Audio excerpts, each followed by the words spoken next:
இயற்கைக்கு எதிரா செயற்கை முறையில நம்ம வந்து செயற்கையா நம்ம செய்யற இந்த விவசாயம் நம்மள எவ்வளவு பாதிக்கும்ன்றது தெரியாமலே நம்ம அந்த விவசாயத்தை வந்து தொடர்ந்து பண்ணிக்கிட்டே இருக்கிறோம். இதெல்லாம் மாத்தி இயற்கை மேல ஒரு அன்பு காட்டுறதுக்கு, இயற்கையை நேசிக்கிறது வந்து ஒரு சிலரால மட்டும்தான் முடியும். அதையும் நாம் நேசிச்சா மட்டும் போதாது, எல்லாரையும் தன்னை போல நேசிக்க வைக்கணும்னு உழைக்கிறதுல மிக முக்கிய பங்கு நம்மாழ்வார் ஐயா அவர்களுக்கு வந்து உண்டு. ஐயா நம்மாழ்வார் வந்து இயற்கைய விவசாயத்தையும் அவரையும் பிரிச்சு பார்க்கவே முடியாது. அந்த அளவுக்கு அவருக்கு விவசாயத்து மேல ஒரு பற்று, அன்பு, காதல் எல்லாமே வந்து சொல்லலாம். அப்படி தன்னுடைய கடின உழைப்புனால இந்த சமூகத்துல இயற்கை விவசாயத்தினுடைய அந்த சிந்தனையை மாத்தி அமைச்சவர் ஐயா நம்மாழ்வார் ஐயா. இயற்கை விவசாயத்துக்காகவும் இயற்கைக்காகவும் தொடர்ந்து அவர் வந்து குரல் கொடுத்துக்கிட்டே இருந்தார். அவர் குரல் கொடுக்கறது மட்டும் இல்லாம அந்த செயல்கள்லயும் அவர் வந்து ஈடுபட்டுட்டு வந்தார். டெல்டா மாவட்டங்கள்ல மீத்தேன் வாயு வந்து அந்த ப்ராஜெக்ட் தொடங்கறதா இருந்தாங்க. அப்போ வந்து ஐயாவும் அவருடைய நண்பர்களும் சேர்ந்து வந்து போராட்டத்துல வந்து ஈடுபட்டாங்க. அந்த போராட்டம் நடந்துகிட்டே இருக்கும் போதுதான் டிசம்பர் 30, 2013 வந்து ஐயா வந்து இயற்கையோட கலந்துட்டாரு. அவருடைய இழப்பு அன்னைக்கு மட்டும் இல்ல, இன்னைக்கும் மிகப்பெரிய ஒரு விஷயமா தான் பேசப்படுது. இயற்கை விவசாயத்துல ஐயாவுடைய பங்கு வந்து யாராலையும் ஈடே செய்ய முடியாது. அந்த அளவுக்கு அவருடைய பங்களிப்புன்றது ரொம்ப ரொம்ப அதிகமானது. அவருடைய விருப்பம் என்னன்னா, நம்ம எல்லாரும் இயற்கை விவசாயத்தை பெரிய அளவுக்கு ஊக்குவிக்கணும், அதோட அதிகப்படியா மரங்களை நட்டு வளர்த்தெடுக்கணும் அப்படின்றதுதான் அவருடைய முழு முக்கியமான விருப்பமா இருந்தது. அவருக்கு நம்ம உண்மையா ஒரு அஞ்சலி செலுத்தணும்னா அவரை வந்து கடவுளா வணங்குறதோ இல்ல அவருக்கு கோயில் கட்டுறதோ இல்லாம அதிகப்படியா நம்ம வந்து இயற்கை விவசாயத்தை ஊக்குவிக்கிறதோ, மரபு காய்கறிகளை நம்ம வந்து பயன்படுத்தி நன்மை அடைகிறதோ, அதோட அதிகப்படியான நம்மளுக்கு முடிஞ்ச வரைக்கும் நம்ம ஒரு செடியை நடவோ இல்ல மரம் நடவோ நம்ம முயற்சிக்கணும். அப்படி நம்மளால முடிஞ்ச அளவுக்கு நம்ம வந்து மரங்களை நட்டு வளர்த்தெடுக்கிறதுனா நம்ம அவருக்கு செலுத்துற உண்மையான அஞ்சலியா இருக்கும். இந்த நேரத்துல ஒரு நிமிஷம் அவருக்காக நம்ம மௌன அஞ்சலி வந்து செலுத்திக்கலாம். கண்களை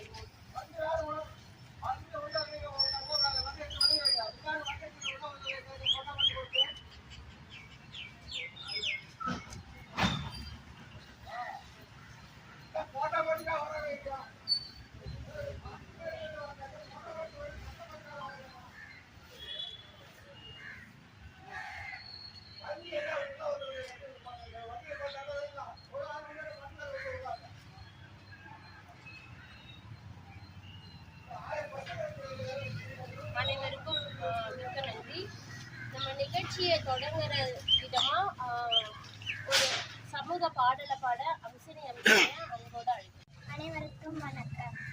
கத்திரிக்காய்க்கு குழம்பிக்க கத்து கொடுத்தது யாரு?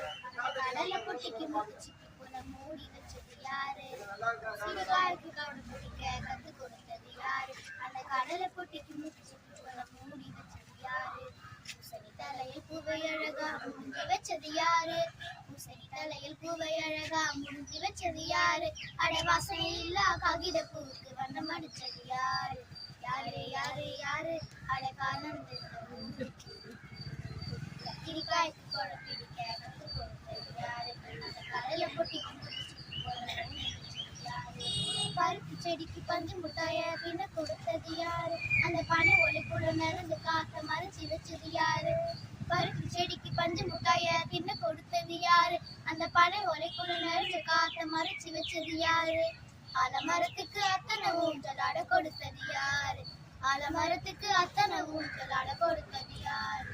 ஆற்றில் குளிக்காத மல்லிகை பூவுக்கு அத்தனை வெண்மையே ஆற்றில் குளிக்காத மல்லிகை பூவுக்கு அத்தனை வெண்மையே கத்திரிக்காய்க்கு கூட பிடிக்க கத்து கொடுத்தது யாரு கடலை பொட்டிக்கு போல மூடி வச்சது யாரு இயற்கை என்னை படிப்பினிலே கிடைப்பதெல்லாம் அழகு இறை வந்த மனிதனாலே அழிது ரொம்ப வியது இயற்கை என்னை படிப்பினிலே கிடைப்பதெல்லாம் அழகு இறை வந்த மனிதனாலே விளையுது ரொம்ப அழிவு அறிவில் இருந்து ஆக்கம் காண்போம் அன்பு கொண்டு பழகு அறிவில் இருந்து ஆக்கம் காண்போம் அன்பு கொண்டு பழகு தெளிவுடைய சிந்தனையால் வாழும் இந்த உலகு தெளிவுடைய சிந்தனையால் வாழும் இந்த உலகு கத்திரிக்காய்க்கு கொடம் பிடிக்க கத்து கொடுத்தது யாரு அந்த கடலை பொட்டிக்கு முத்து செப்பு போல மூடி வச்சது யாரு தலையில் பூவை அழகா முடிஞ்சு வச்சது யாரு தலையில் பூவை அழகா முடிஞ்சு வச்சது யாரு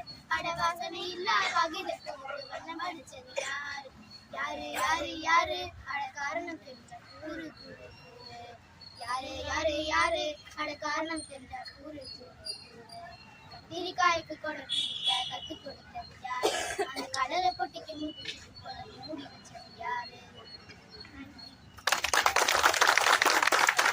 நான் ஒரு விஷயம் வந்து எல்லார்கிட்டயும் பகிர்ந்துக்கணும்னு நினைக்கிறேன். நான் வந்து இந்த அத்திக்குள்ள இணைஞ்சு 6 மாதங்கள் மட்டும்தான் ஆகுது. நாங்க வந்து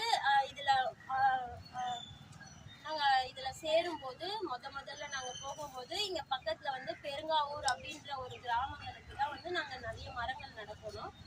முதல் வாரம் போகும்போது ஒரு இடுகாடை சுத்தி வந்து நாங்க வந்து மரங்கள் நடுறது, பனை விதைகள் நடுறது, இந்த வேலையை வந்து செஞ்சுட்டு இருந்தோம். 2வது வாரமும் அங்கவே கூட்டு போனாங்க. அப்ப நான் நினைச்சேன், இவங்க வந்து சென்னையில இயற்கையை வந்து வளர்க்குறேன்னு சொல்லிட்டு எதுக்காக சென்னையை தாண்டி போய் எல்லாம் பண்றாங்கன்னு மனசுல நினைச்சேன். ஆனா யார்கிட்டயும் நான் சொல்லல. அந்த நிகழ்ச்சி முடிஞ்சிட்டு கடைசியா இந்த நிகழ்ச்சி எப்படி இருக்கு அப்படின்னு நம்ம பேசும்போது ஐயா வானவன் சொன்னாரு, நம்மாழ்வார் சொல்லியிருக்காரு, இந்த சென்னையில இருந்து அந்த சென்னையோட மாசுபாட்டுல இருந்து அதை காக்கணும்னா சென்னையை சுத்தி ஒரு வேலி அமைக்கணும். அப்படி நம்ம அமைச்சோம்னாலே அதுல இருந்து நம்மள அதை காப்பாத்திக்கலாம். நம்ம சென்னையில தான் நம்ம செடி நடணும் மரம் நடணும்னு இல்ல, சென்னையை சுத்தி ஒரு வேலியை நம்ம அமைச்சோம்னா அதுல இருந்து சென்னையுடைய மாசுபாட்டுல இருந்து நம்ம அதை காப்பாத்திடலாம் அப்படின்னு சொன்னாரு. உடனே எனக்கு நான் மனசுல நினைச்சது ஐயாக்கு எப்படி கேட்டுச்சோ அப்படின்னு நான் வந்து ரொம்ப பதறிட்டேன். அப்ப முதல்ல நம்மாழ்வார்ன்ற பேரையே நான் அப்பதான் கேள்விப்பட்டேன். அது வரைக்கும் தெரியாத இருந்தது, எனக்கு தப்பான்னு தெரியல. அதுக்கப்புறம் 2வது வந்து ஐயாவுடைய ஒரக்குழி அப்படின்ற நாவலை படிக்கும் போது அதுல அவர் நம்மாழ்வார் ஐயாவுக்காக தான் அதை சமர்ப்பணமா அவர் வந்து எழுதியிருந்தாரு. 2வது முறையா அதுலதான் நான் பார்த்துட்டு யார் இவரை பத்தி பேசியிருக்காங்களே அப்படின்னு நான் தெரிஞ்சுக்க ஆரம்பிச்சது. அப்பதான் எனக்கு அவரை பத்தி தெரியும். யார் அந்த நம்மாழ்வார், எதுக்காக அவருக்கு இந்த இயற்கை விவசாயத்துல அவரு ஏன் போனாரு அப்படின்றத பத்தி நம்ம மோனிஷ் தம்பி அவர்கள் ஒரு சிறிது 2 நிமிடம் பேசுவாங்க. என் பேர் மோனிஷ். இன்று நம்மாழ்வாரின் 11ஆம் ஆண்டு நினைவேந்தல் நிகழ்விற்காக நம்மாழ்வாரை போற்றுவோம் என்ற தலைப்பில் ஒரு சிறிய உரையாற்ற வந்துள்ளேன். நம்மாழ்வார் 1938 தஞ்சாவூர் ஐயங்குடியில் பிறந்தார். இவர் வந்து அறிவியல் வேளாண்மையில் பட்டம் பெற்றவர். கோவில்பட்டி வேளாண் ஆராய்ச்சி நிலையத்தில் பணிபுரியும் போது அங்குள்ள ரசாயன உரங்களும் பூச்சிக்கொல்லிகளும் மண்ணின் தரத்தை மாசுபடுத்துவதை கொண்டு அந்த வேலையை விட்டு நீங்கினார். அவர் வந்து இயற்கையை அழிக்காமலும் ஏமாற்றாமலும் இயற்கை வேளாண்மையை வளர்ப்பதை குறிக்கோளாக கொண்டவர். அவரின் கருத்துக்களில் சிலவற்றை கூறுகிறேன்.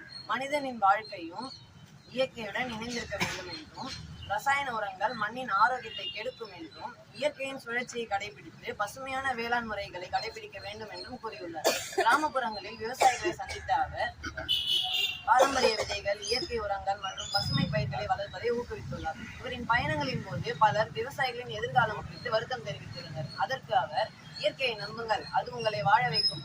பாரம்பரிய விதைகளை பயன்படுத்தினால் உங்கள் பசுமை வாழ்வை காத்துக்கொள்ள முடியும் என்று கூறியுள்ளார்.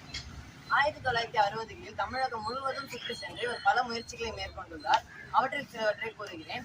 பாரம்பரிய விதைகளின் முக்கியத்துவம், பசுவின் கழிவுகளில் இருந்து இயற்கை உரம் தயாரித்து அதன் மூலம் உயர் விளைச்சல் பெறுதல், மரம் நடுதல், மழைநீர் பாதுகாப்பு போன்ற கருத்துக்களை வலியுறுத்தியுள்ளார். நம்மாழ்வாரின் புத்தகங்களும் ஆவணங்களும் பேச்சுரைகளும் இன்றளவும் விவசாயிகளுக்கு மிகப்பெரிய உதவி புரிகின்றன. அவரது கருத்துக்கள் வெறும் தத்துவமாக மட்டுமல்லாமல் நடைமுறையில் செயல்படக்கூடியவையாகவும் உள்ளன. நீர்நிலை குறைபாடு, மண் சிதைவு மற்றும் இயற்கை நீக்கம் போன்ற பிரச்சனைகள் இன்றளவும் உள்ளன. இந்த சூழலில் நம்மாழ்வாரின் பாடங்களை கற்க வேண்டிய நேரம் இது. நம்மாழ்வாரின் வாழ்வும் அவரது கருத்துக்களும் நமக்கு கிடைத்த மிகப்பெரிய ஆயுதம். நம்மாழ்வாரின் கொள்கைகள் வாழ்வின் எந்த கட்டத்திலும் உதவும் என்பதை கூறி உங்களிடமிருந்து விடைபெறுகிறேன். நன்றி, வணக்கம். நம்மாழ்வார் ஐயா வந்து திரும்ப திரும்ப என்ன சொல்றாருன்னா, இயற்கை விவசாயத்தை பெரிய அளவுக்கு ஊக்குவிக்கணும், அந்த செயற்கையில இருந்து நம்ம மாறணும், அதிகப்படியான மரங்களை நடணும் அப்படின்றதுதான். இன்னைக்கு அறிவியல் என்ன கண்டுபிடிச்சிருக்குன்னா, 2 செடியை பக்கத்துல வச்சோன்னா அதுங்க வந்து கான்வர்சேஷன் பண்ணிக்கிட்டு அப்படின்னு சொல்லிட்டு தான் இன்னைக்கு வந்து கண்டுபிடிச்சிருக்கோம். ஆனா வெறும் மரங்களை நடணும் அப்படின்றது மட்டும் இல்லாம அந்த மரத்துலயும் ஒரு உயிர் இருக்குதுயா. அந்த மரத்தை வந்து நம்ம அதோட உறவாடணும் அப்படின்னு சொல்லிட்டு நம்ம நம்மாழ்வார் ஐயா வந்து சொல்லியிருக்காரு. இதுக்கு ஒரு உதாரணம் சொல்லணும்னா, ஐயா நம்மாழ்வார் வந்து ஒரு விவசாயியை சந்திக்க போனாரு. அந்த விவசாயி அவருடைய நிலத்துக்கு வந்து அவரை கூட்டிட்டு போனப்ப அங்க பிரம்மாண்டமா ஒரு பலா மரம் வந்து காயே கொடுக்காம வளர்ந்துட்டு இருக்கு. இத நான் வெட்டலான்னு இருக்கேன் அப்படின்னு சொல்லிட்டு அந்த விவசாயி சொன்னப்ப, ஏன் இதை வெட்டுற, இது இவ்வளோ நிறைய பறவைகள்லாம் கூடு கட்டி இருக்கு, வேணாமே அப்படின்னு கேட்டப்போ, இல்லையா அது பிரம்மாண்டமா வளர்ந்துனே போதே தவிர அது வந்து ஒரு காயும் காய்க்கிறதே இல்லை, அதோடைய நிழலால சுத்தி இருக்கிற பயிரெல்லாம் வளர மாட்டேங்குது, சரியா, அதனால வெட்டிடலான்னு இருக்கேன்னு சொல்றாரு. உடனே ஐயா அந்த மரத்துக்கிட்ட போய் ஒரு மணி நேரம் அழுது உருகி பேசுறாரு. இங்க பாத்தியா அவன் என்ன சொல்றான், உன்னை வெட்டணும்னு சொல்றான், அவன் கேக்குற ஒரு காயை தான் நீ குடுத்துட்டா என்ன, உன்னை நம்பி அத்தனை பறவைங்க இருக்குல்ல, அதுங்கெல்லாம் எங்க போகும் அப்படின்னு அழுது உருக்கமா அப்படி பேசினாரு. பேசிட்டு வந்துட்டாரு. இவர் இப்படி பேசினாரேன்னு அந்த விவசாயம் அந்த மரத்தை வெட்டாம விட்டுட்டாரு. கரெக்டா 1 வருடம் கழிச்சு அந்த விவசாயி ஐயாவை வந்து பார்க்க வராரு, ஒரு பெரிய பலா பழத்தோட. அப்ப வந்து ஐயாவை பார்த்து அழுது கட்டி பிடிச்சி, நீங்க வந்து அன்னைக்கு சொன்னீங்க அந்த மரத்துல இருந்து முதல்ல காய்ச்ச காய் இது உங்களுக்கு தான் தரது, அவளை அந்த அளவுக்கு மரங்களுக்குள்ளேயும் ஒரு உயிர் இருக்கு.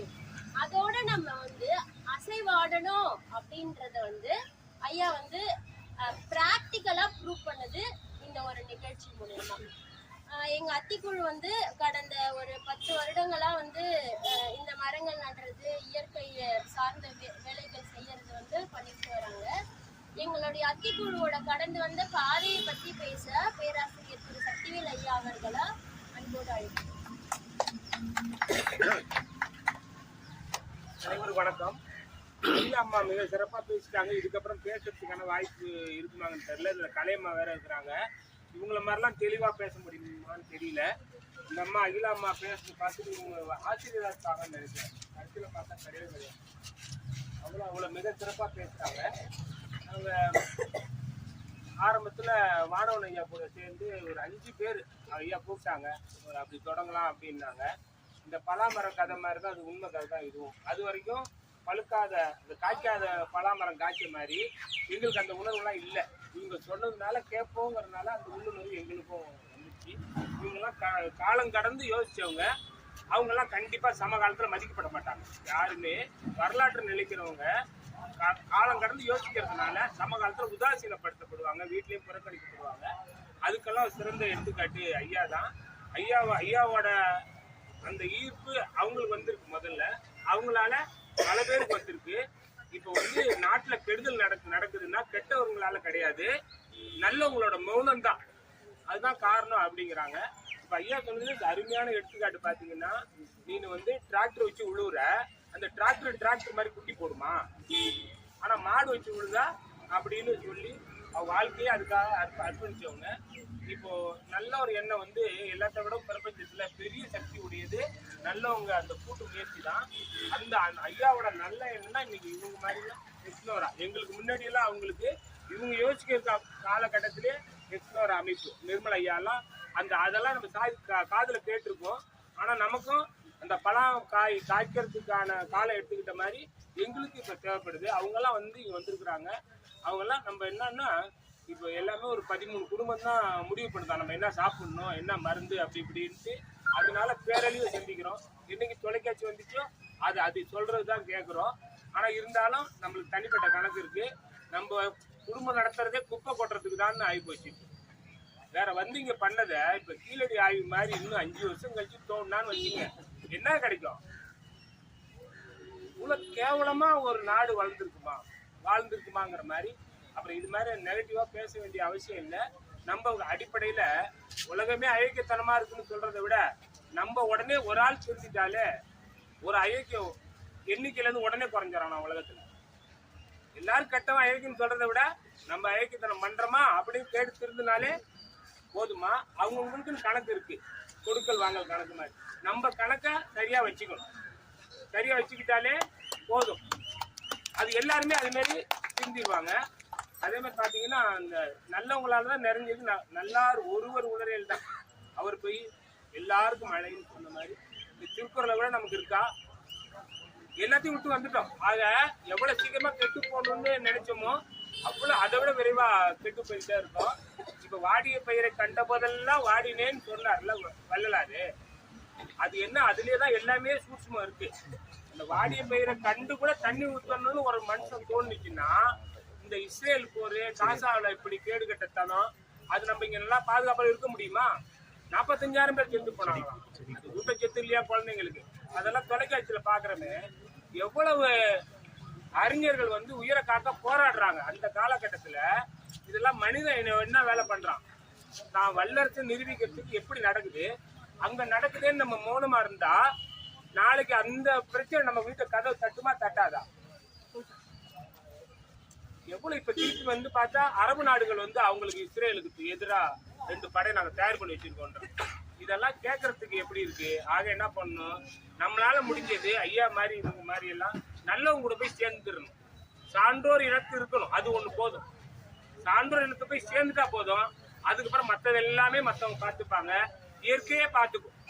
இப்ப இந்த போர் நடந்துச்சுன்னா இப்ப எதுக்கு இப்ப ஐயா எல்லாம் கூட இந்த மரக்கல்லாம் நடுறாரு? ஏற்கனவே இந்த போர் சூழல் மோசமா இருக்கு. இருந்தா கூட மனுஷன் அழிஞ்சு போட்டு முதல்ல மொத்தமா, அதுக்கப்புறம் இதுங்களாச்சும் நல்லா இருக்கட்டும். கடவுளுக்கு தெரியுமா இந்த பயலை மட்டும், மனுஷ பயலை மட்டும் உயிரா படைச்சிருந்தா வேற எதுவுமே இங்க இருக்காது. எதுவுமே இங்க இருக்கு. அதனாலதான் ஓரறிவு உயிர், ஈரறிவு உயிர்னு படிப்படியா கொண்டாந்து என்ன பண்ணிட்டாரு, இப்ப கடைசியா மனுஷனை படிச்சாரு. ஆனா மனுஷன் என்ன பண்றான், இந்த டைனோசர் மாதிரி அவனுக்குள்ளே சண்டை போட்டு கடைசியில 2 இருக்கும், அது ஒண்ணு அடிச்சு சித்தற மாதிரி பண்றான். ஆக இப்ப ரொம்ப மும்மரமா இருக்கு நாடு. நல்லவன் இருக்கக்கூடாது, அவன் இருக்கிறவங்க என்னது, அதனாலதான் எல்லா கெடுதலும் காரணம் நினைக்கிறான். நம்ம வந்து பேர் எடுக்க முடியல, நல்லவனை அழிக்கிறதுல நல்ல செயலை இருக்கிறதுல பண்றாங்க. இப்ப எனக்கு கொடுக்கப்பட்ட நேரமே 5 நிமிஷம் தான். அதுல திருப்பி வேற ஞாபகப்படுத்திருக்காங்க ஐயா. இருந்தாலும் நம்ம நினைச்சா போதும், அதுக்கான வாய்ப்பு கிடைக்குங்கிறதுக்கு இந்த நூல்ல ஒரு பாத்தீங்கன்னா இயற்கை மேல நமக்கு ஆர்வம் இருக்கு. அதுல இயற்கையா அமைஞ்சு ஐயாவோட அந்த இயற்கை உரம் தான் வேணுங்கிறதுக்காகவும் ஒரு அடிப்படையா ஒரு கவிதை, முதல் கவிதையாவே அதே வந்திருக்குதுல.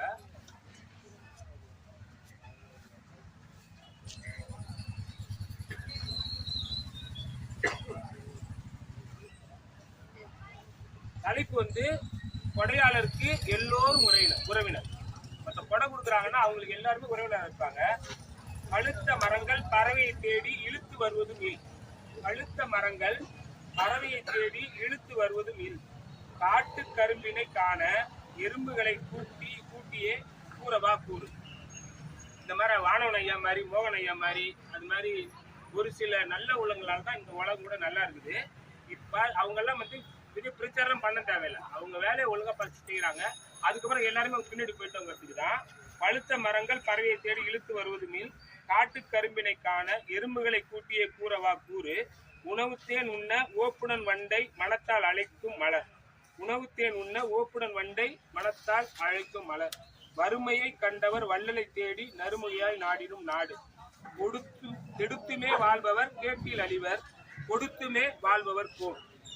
தேடியே வந்தவர் தேவைக்கு வாங்கியே ஓடியே போவார் ஒளிந்து. இப்படி பாத்தீங்கன்னா அது மாதிரி நல்ல எண்ணம் இருந்தாலே போதும். முதல்ல நல்ல எண்ணம் இருந்தா போதும். அவங்க இப்படி பண்ணிட்டாங்க, இவங்க அப்படி பண்ணிட்டாங்கன்னு நினைக்கவே தேவையில்லை. நம்மளால முடிஞ்ச நல்லதை மட்டும் பண்ணிட்டே இருந்தா நாடு நல்லா இருக்கும். நன்றி, வணக்கம். கவிதைகளை எழுதி அமெரிக்க முத்தமிழ் வேர்ல்ட் ரெக்கார்ட்ல ஐயாவுக்கு அவார்ட் கொடுத்துருக்காங்க. இது மிக மிக பெருமையான விஷயம். வாழ்த்துக்களையா, ரொம்ப நன்றிங்கய்யா. நம்ம வந்து நம்ம நிகழ்ச்சிக்கு சிறப்பு விருந்தினரா எக்ஸ்ப்ளோரால இருந்து வந்து மோகன் ஐயா, அவங்களுடைய மனைவி தீபம் அவங்க வந்து வரவேற்பதில் மிக மகிழ்ச்சி. சில வார்த்தைகள்.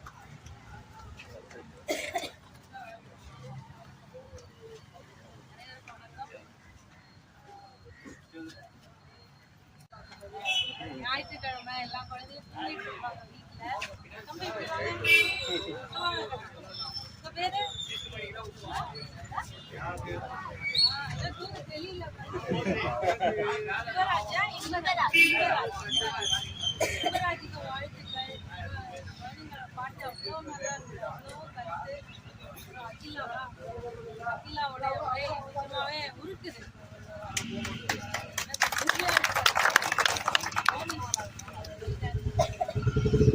அத்திக்குழு ரொம்ப சமீபத்தில் தான் நமக்கு அறிமுகமானாங்க. எல்லாருமே ஒன்று போல தெரியுறாங்க. எல்லாரும் ஒருத்தர் ஒரு ரெப்ளிகா மாதிரி, அப்படி ஒரு ஸ்ட்ராங் டீம். தினமும் நம்ம பண்ணிட்டு இருக்கோம் இல்லையா, தலை பண்ணிட்டு தினமும் நம்ம ப்ராக்டிஸ் பண்ணுறோம். அதில் அத்திக்குழுவுக்கு வாழ்த்துக்கள். நம்ம ஐயாவுடைய நினைவு நாள் டிசம்பர் 30. அதை ஃபாலோ பண்ணி இன்னைக்கு ஒரு நினைவு ரொம்ப நிகழ்வான அவரோட ஸ்பீச்சஸ் கொஞ்சம் கேட்டுருக்கேன். நேரில் சந்திச்சதில்லை.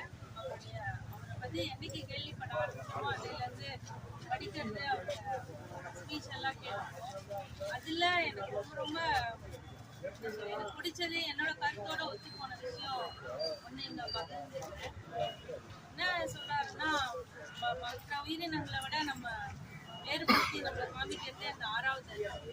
அந்த 6வது அறிவு வேலை செய்யாம இருக்கணும்னா ஒரு 6 துறைகள் வேலை செஞ்சுட்டு இருக்கு அப்படின்னு. அந்த 6வது அறிவு வேலை செய்யாம இருக்கணும்னா 6 துறைகள் இயங்கி வருது.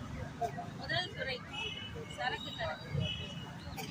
எல்லார் வாயிலையும் சாராயத்தை ஊற்றி எல்லாம் அமைதியா அவங்க வேலையை அவங்க பார்த்துட்டு இருக்க மாதிரியும், சொசைட்டியை பத்தி சிந்திக்காத மாதிரியும் ஒரு துறை. 2வது டிவி.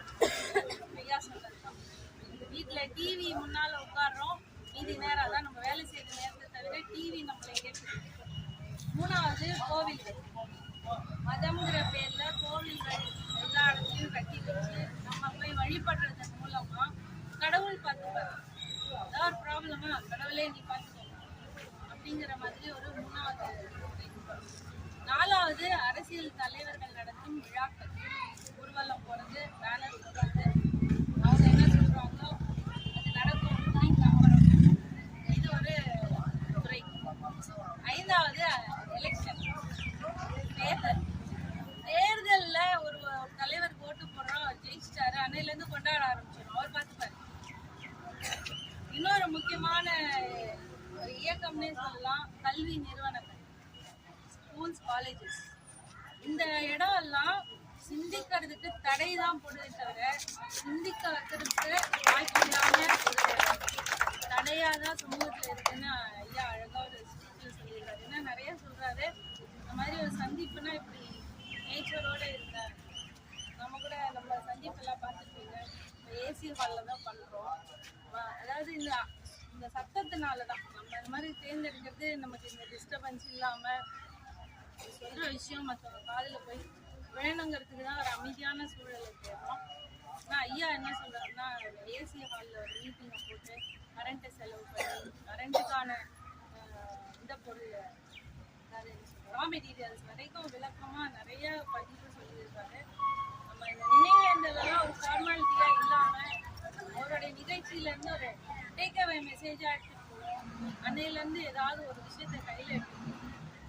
ரீசெண்டாக ஒரு ஸ்டாட்டிஸ்டிக்ஸ் என்ன சொல்கிறாங்கன்னா, நம்ம இந்தியா கழிவு மேலாண்மை எப்படி பண்ணுறாங்க, 100% கழிவு வந்து 77% லேண்ட்ஃபில் தான் போகுது. ஒன்றுமே பண்ணாமல் ஒரு இடத்துல நம்ம ஃபில்லப் பண்ணி வச்சிருக்கோம் 77%. 18% கம்போஸ் பண்ணுறோம், உரமாக்குறோம். ஒரு 5% மட்டும்தான் மறுசுழற்சி பண்ணப்படுது. அப்போ நம்ம இந்த விஷயத்துல எவ்வளோ பின்னால இருக்கோங்கிறது நமக்கு தெரியணும். சில நாடுகள் 100% வேஸ்ட் மேலாண்மையில முதல் நிலையில இருக்காங்க. 100% அவங்க 1% கூட வேஸ்ட் பண்ணாம 100%மும் ஒன்று மறுசுழற்சி அல்லது சரியான விதத்துல அதை மேனேஜ் பண்ற நாடுகள் இருக்கு. அந்த அளவுல என்னைக்கு வளர்ச்சி பெற்றோமோ அன்னைக்கு தான் நம்ம நாடு வளர்ந்துதான் இருக்கும். அது வரைக்கும் நம்ம இந்த 5% தான் இப்போ மறுசுழற்சியும் போது 5% தான் நம்ம நாடு வளர்ச்சி அடைந்ததா நான் நினைக்கிறேன். அதனால இன்னையிலேருந்து நம்ம வேஸ்ட் மேனேஜ்மெண்ட்டுக்கு முக்கியத்துவம் கொடுப்போம். ஐயா அந்த மண் வளத்தை பற்றி தான் நிறைய சொல்கிறாங்க. அந்த வேஸ்ட் மேனேஜ்மெண்ட்டுக்கு முக்கியத்துவம்னா முக்கியமாக பிளாஸ்டிக்கை தொடாமல் இருந்தால் அது இன்னையிலேருந்து எவ்வளோக்கு எவ்வளோ முடியுமோ அதை செய்வோம்.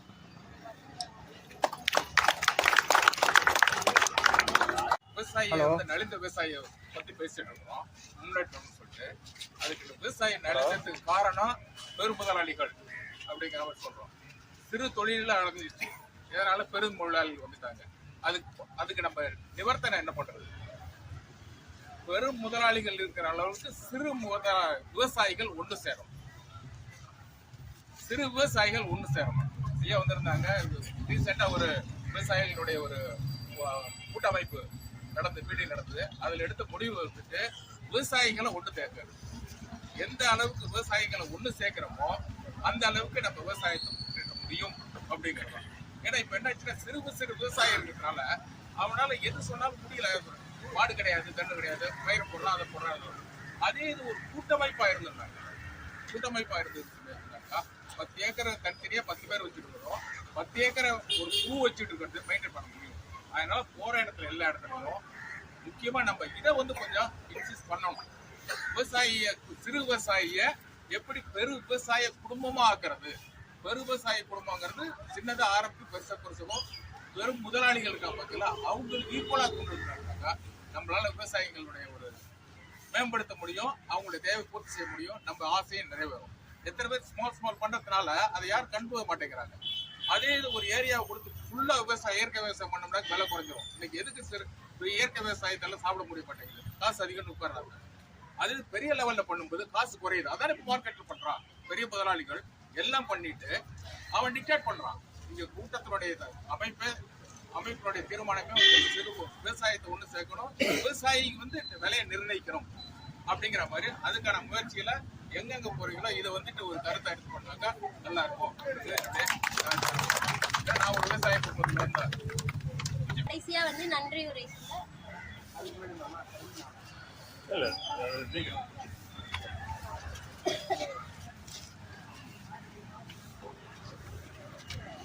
அத்திக்குழு பசுமை அறக்கட்டளை முன்னெடுக்கும் இயற்கை வேளாண் விஞ்ஞானி ஐயா நம்மாழ்வார் அவர்கள் 11ஆம் ஆண்டு நினைவஞ்சலி. சிறப்பு விருந்தினராக வந்திருக்கும் திருமதி தீபா மோகன் எஸ்டோரா அவர்களுக்கும், பசுமை பாடல் பாடிய செல்வி அம்சினி அவர்களுக்கும், நம்மாழ்வாரை போற்றும் என்ற தலைப்பில் பேசிய செல்வன் மோனிஷ் அவர்களுக்கும், அத்திக்குழுவின் கடந்து வந்த பாதை பற்றி சிறப்பாக பேசிய உலக சாதனை படைத்த பேராசிரியர் திரு சக்திவேல் ஐயா அவர்களுக்கும், இந்த நிகழ்ச்சியை தொகுத்து வழங்கிய இளம் பேச்சாளர் திருமதி அகிலா தயாநிதி அவர்களுக்கும், இந்த நிகழ்ச்சியை சிறப்பாக ஒருங்கிணைத்த திருவாளர் ஐயா மற்றும் வானவன் ஐயா மற்றும் தலைவர் சுப்பிரமணிய ஐயா அவர்களுக்கும், இந்த நிகழ்ச்சியை கலந்து கொண்ட அனைவருக்கும் மிக்க நன்றியை தெரிவித்துக் கொண்டு விடைபெறுகிறேன்.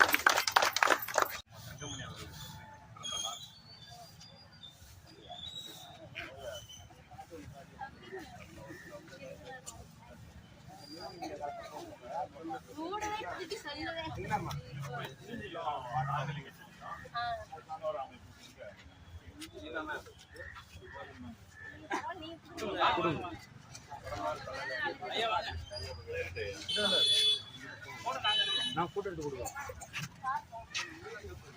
நீங்களும் அப்படியே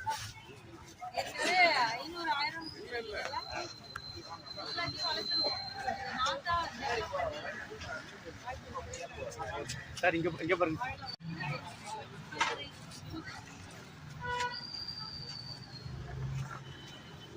கொடுங்கண்ணே. வாங்கிக்கிங்க.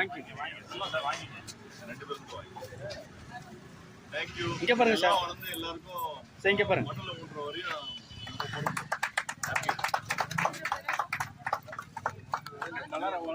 வளர்றதுக்கு நம்ம பொறுப்பு. இல்ல, இது ஒரு நல்ல கலாச்சாரம். விதை போட்டு வளர்த்து நாத்து கொடுக்கறதே ஒரு நல்ல கலாச்சாரம். வாய்ப்பு இருக்கிற இடத்துல கொடுத்து இது மரமாக்கி, அது வாய்ப்பு இருக்கிற இடத்துல மர கன்றுகளை கொடுக்கறது அது ஒரு பெரிய செயின். நாளைக்கு சொன்னாரு ஐயா, ரெண்டு ரெடியா வச்சிருக்கோம்.